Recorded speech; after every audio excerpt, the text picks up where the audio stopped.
Hello বন্ধুরা, চলে এসেছি নতুন ভিডিও নিয়ে।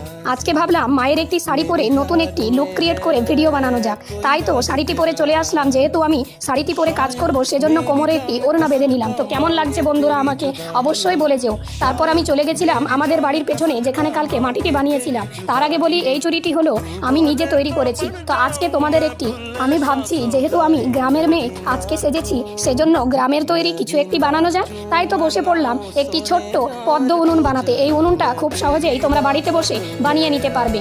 এই উনুনটি তোমরা বাড়িতে জ্বালিয়েও দেখতে পারো। যারা মিনি কিচেন পছন্দ করো তাদের জন্য বেস্ট হবে। এইবার আমি উনুনের ওপরের অংশটি বানিয়ে নিলাম।